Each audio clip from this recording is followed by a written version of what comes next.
Welcome back to the deep dive. Today we're exploring something a little different, a real contradiction in the digital world. Right. It's an online space that's, well, it's using the tools of content creation to basically reject the whole idea of content. Exactly. We're looking at the principles from Safa Kaçmaz, who draws this incredibly sharp line between a normal content channel and what's called an open working workshop. Okay, so let's get right into that. What is the mission here? I mean, this space makes some huge claims from the very beginning. It explicitly says it's not about entertainment or trends or even making money. And when you throw out all the metrics that, define online success, you're changing the entire game. The whole relationship with the audience. You are. It sets up a totally different kind of contract. The goal isn't to keep you watching with flashy edits.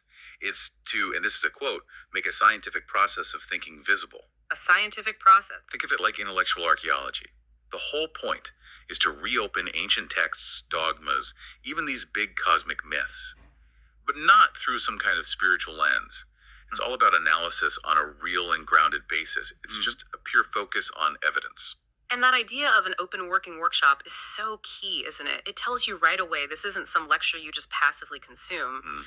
The sources say a book is being written, but it's not happening behind closed doors. It's happening, in front of everyone's eyes, step by step. With all the evidence, the tablets, the texts right there for you to see. It's this radical commitment to showing the work, not just the polished result. So that's the anti-content manifesto right there. It is, and what's so fascinating is the transparency baked into that. By showing all the work in progress, they're making it explicit that what they're presenting is not absolute truth. Right, it's a journey, not a destination. Precisely. It's defined as a process of thinking that advances with evidence. And if you're used to experts online giving you these neat pre-packaged answers, well, this just turns that entire expectation on its head. It really does. It forces you, the viewer, to accept that knowledge is messy and hard-won. But let me play devil's advocate for a second here. If they're so upfront about not having absolute truths, doesn't that open them up to criticism? How so? Well, by rejecting certainty, by being willing to say we might fail or be wrong, aren't they just inviting attacks, especially when they're digging into these really established dogmas? That's a great question, but I think the structure itself is the defense. The whole framework is built on evidence-based analysis. So the conversation is supposed to stay grounded in the texts and the data. Not in personal belief or like an emotional reaction. Exactly.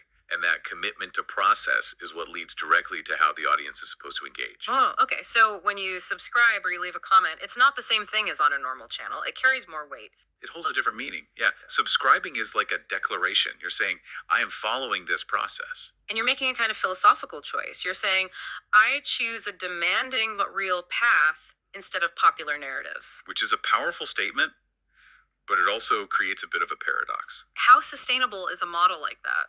One that actively rejects the metrics for popularity, but still needs people to, tune in. Right. Isn't calling yourself authentic and demanding just another kind of marketing, Right. sort of anti-marketing to attract a very specific, maybe niche audience. It is a paradox, for sure. Using a mass medium for a niche pursuit. But they redefine that relationship from the start. They stress this is not a monologue. The manifesto is clear. Participation, objection, contribution, and questions are part of this workshop. And that changes everything. It is an invitation. It's more than that. Knowing your input is actually expected, that it's part of the evidence gathering, it completely shifts your role. You're not a consumer anymore. You're an active partner in the work. Which is so empowering. And that empowerment seems directly tied to this anti-commodification idea. They position this as one of the rare spaces where knowledge is not commodified and science is not turned into spectacle. So when you subscribe, you're not really supporting the platform. The idea is you're giving strength to yourself. For choosing that harder, more authentic path. The focus is all on intellectual integrity and exploring things together. You're supporting the idea of this kind of rigorous public work. So to kind of wrap this up, the whole endeavor is declared authentic, even though they admit the path is not crowded. A profound challenge. It really is. It challenges the whole culture of quick, easy answers we've all gotten so used to. And that really leaves us with a final thought for you to chew on. If the goal is to encourage a scientific, evidence-based way of thinking in public, How does shifting your focus, from seeking entertainment to joining a difficult, authentic process, how does that change what you expect from the knowledge you consume online? Do you want to be entertained, or do you want the evidence? Something to think about next time you hit play. We'll catch you on the next deep dive.